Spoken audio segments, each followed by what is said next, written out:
आपण बघत आहात आवाज कसमादेचा। सुरगाणा तालुक्यातील गोपाळनगर येथील जिल्हा परिषद शाळेच्या इमारतीबाबत प्रशासनाचा भोंगळ कारभार पुन्हा एकदा चव्हाट्यावर आला आहे।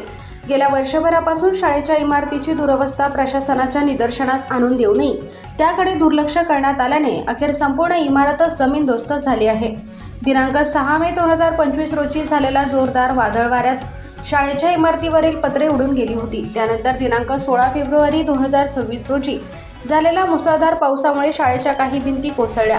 या दोन्ही घटनांची माहिती ग्रामस्थांनी संबंधित अधिकारी आणि प्रशासनाला वारंवार दिली होती, मात्र त्यावर वेळीच कोणतीही ठोस कार्यवाही करण्यात आली नाही। दरम्यान दिनांक 16 ऑगस्ट 2026 रोजी झालेल्या जोरदार पावसाने शाळेच्या उर्वरित भिंतीसह स्लॅब देखील कोसळला।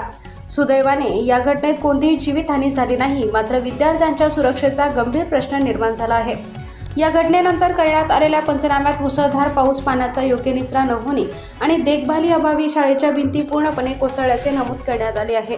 मात्र वर्षभरापूर्वी उडालेले पत्रे आणि फेब्रुवारी महिन्यात कोसळलेल्या भिंती याकडे प्रशासनाने वेळीच गांभीर्याने लक्ष दिले असते तर कदाचित आज शाळेची संपूर्ण इमारत वाचवता आली असती, अशी संतप्त प्रतिक्रिया ग्रामस्थ आणि पालकांकडून व्यक्त होत आहे।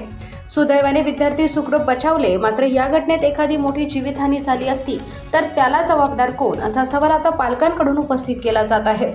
गोपाळनगर येथील विद्यार्थ्यांसाठी सुरक्षित पर्यायी व्यवस्था करून शाळेची नवीन इमारत तातडीने उभी करावी, तसेच यापूर्वीच्या तक्रारींकडे दुर्लक्ष करणाऱ्या संबंधित प्रशासनाची जबाबदारी निश्चित करावी, अशी मागणी ग्रामस्थ आणि पालकांनी केली आहे।